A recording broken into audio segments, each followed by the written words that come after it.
The music business runs like this. You'll have a manager, you'll have an attorney, you'll have various record company people. Everybody's taking a cut of everything that you do.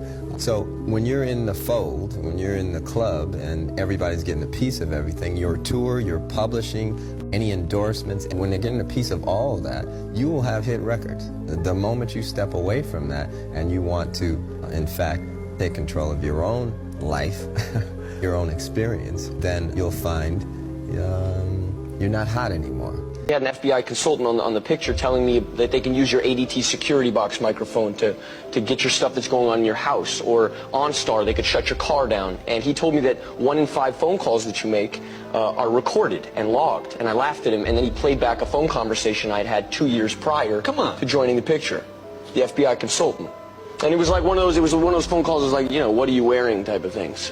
Really? Yes, it was mad weird. I'm the most feared man in Hollywood. They don't like me in Hollywood. Why do they not like you? I don't wear dresses. I don't do that gay stuff on TV. They have to get some other black person to do that stuff. I'm talking, that's gunning. But they all confess they love the Lord. But you cannot compromise yourself if you love the Lord. So I play tough guys, but young kids want to be soldiers. Young kids don't want to follow a guy to wear a dress. You know what I'm talking about. This music shit is a rap.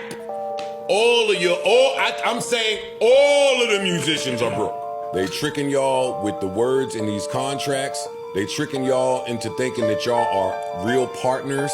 They tricking y'all with the, hey, you own your stuff. You don't see all these people getting laid off? All over. They laid off like 40%, Everywhere. right? Universal Everywhere. But everybody else, if you're not getting it touring, or if you're not getting it through other means, this music shit is a rap. I'm saying all of the musicians are broke.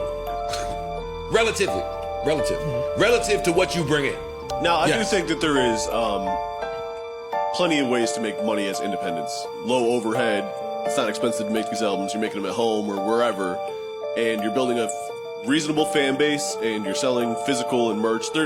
Not everyone is broke, but in terms of like the superstar thing, I agree with you. But like he said, to what you're bringing in, what you getting. And my conversation now is not really about it's not really about independent acts. Yeah, okay. My conversation is about what's going on in the majors. This is an educational thing. There's a lot of kids in here in this chat making music, right? You guys look at it as like, oh, how can I get signed with Atlantic? How can I get signed with Interscope? How can I get signed with Columbia? How can I get signed with Sony? How can I get signed with Warner? How can I get signed with Universal? These people will sign you. You have to play the puppet role, right? And this is why I'm so canceled, because they hate when I say this. You go, you sign your life away, right? You make most of your money with your advance, but once you blow that, right, whether you blow it on bitches, cars, lifestyle, clothes, everything, then you like, yo, my label's putting me, no, I don't have no money, da-da-da-da. You should have, and this is an educational thing, manage your money right, because when these labels got you, they own everything. Then you're forced to do what NBA Youngboy did, and just hear me out. You sell your catalog. When you sell your catalog, you sell your publisher share. Your publisher share is your writer's thing where they pay you quarterly. They pay you every 3 months. You get a check for your writers, Sound Exchange, a BMI, whether you're with BMI or ASCAP, right? You sell everything. I say, yo, have my catalog. You have to start fresh. So in my instance, I will have to sell Gummo, Kuda, Billy, Tati, Fifi. Did you sell those yet? No, I didn't. No, I didn't. So you sell your whole catalog. You sell literally your rights to the music. And when you do that, yeah, you get a large percent of money, which people think like, yo, I'm gonna blow this, but that's it. You just give them a So what could you sell Gummo, Kuda? What could you sell all that for right now? Well, I'm not even looking at it because I feel like that's what's gonna that's like having a restaurant. Those are quarterly. You think the music industry is just about talent? You think your favorite artists are living the dream? You think the charts reflect the people's voice? Think again. Because behind the flashing lights, behind the platinum plaques, and behind the carefully curated images, there's a darkness, an evil most people don't see until it's too late. This is the truth about the music industry, and it's time you knew. Let's start with this.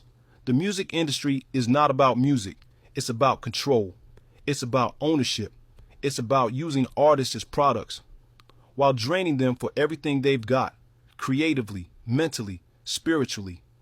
Major labels aren't looking for talent. They're looking for leverage. They sign kids who don't know their rights, lock them into 360 deals where the label owns their music, their name, their brand, even a percentage of their tours and merch. They dangle fame in front of artists like a carrot, but once they bite, it's already too late. Now they're trapped. Just ask Prince, who had to write slave on his face just to make a point.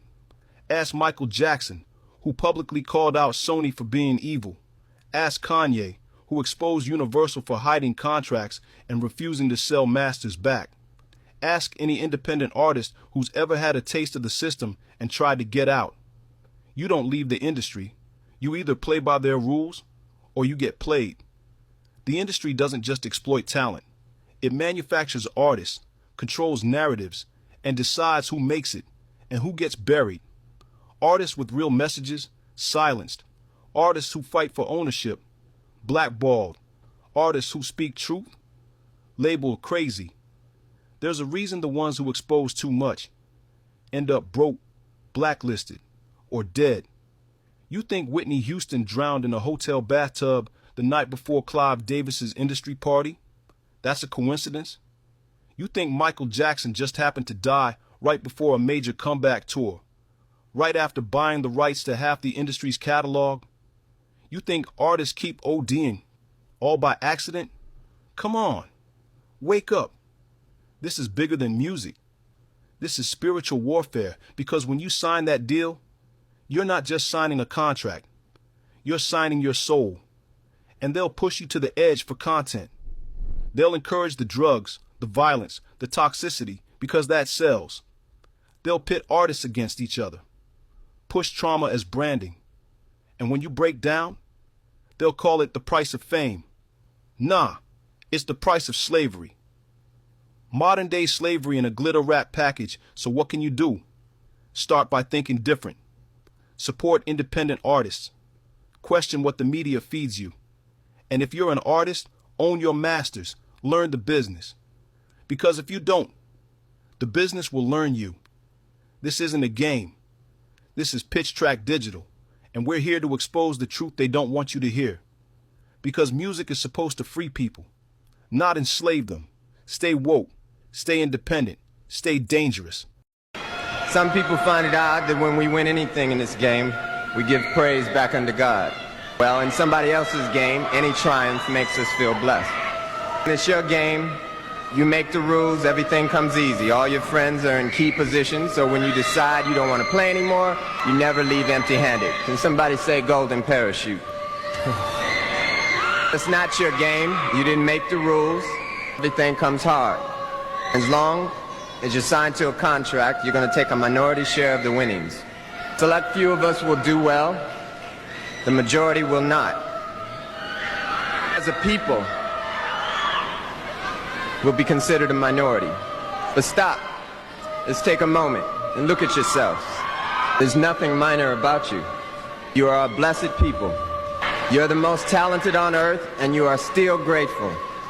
That is why upon winning in their game, you always thank God. When I started in the music business when I was around 19 years old, I mean, it was the rule, not the exception, that you would walk into a recording studio and be harassed. I mean, it was just the way that it was. And so, you know, I do wish that I had spoken up sooner. I did speak up about it. I was assaulted when I was young, and I told people, and, you know, there was a boys club, and, you know, nobody wants to lose their power. And so they don't protect you, because if they say something, it takes some of their power away or leaves them, you know, sort of in the line of fire of being, you know, sued or shot down or not doing business with someone else. You said that music, like, in terms of getting paid, it's like the biggest thing, and owning all your art. Yeah, because Atlanta it's the mind industry that I chose to be a part of. So like I accept that I'm with it, but don't be a dominant at the same time. You gotta understand they using me as entertainment, and this shit becomes self-destruction too. Cause I ain't no entertainer. You know, some shit can be spoke on. Why? Man, but that shit is to be continued. Is in terms of like Every time it's God is better than the devil. The devil took all the producers, the musicians, the designers, moved us all out to Hollywood, moved us all out to New York, chasing gold statues. Literally signing a contract and selling our souls. They got contracts out there that say, you can't say Jesus. When we was working on this album, people used to be coming over the studio just to say Jesus as loud as they wanted to. You can say Jesus in your studio. The industry, man, it's not the same. Doesn't have to do with talent, it's about playing the game. The industry, real niggas is dying to get in. The industry, just to find they don't fit in. The industry ain't what it used to be. The industry's trying to control the way you MC. They want you to dress like this and talk like that. But I'm going dress like this and talk with the bat. The industry got your word meaning nothing. The industry, fuck what you heard because he's bluffing. The industry, money, bitches, hate, but I dare you to try to take a fucking thing off my plate. I'll use ghostwriters every time. I don't even care. That's what's funny about the whole ghostwriter thing. In real life, everybody has writers, guys. This is Ty Dolla $ign saying that. It's very rare that a nigga just, oh, I just did a whole song by myself. Cool. Sometimes I would wake up and feel so far removed from, not God, but from fellowship. You know, I was like, oh my God, I used to go to church on Wednesday, Friday, and Sunday every week, like literally 3 days out of the week. And then later on in your life, you become busy and you start thinking, oh, well, you know, God is in my heart and, you know, but then sometimes you can be in an industry as well that pulls you away even more. Just say anything. Like, share, and subscribe. You're not just saying that? I never just say anything.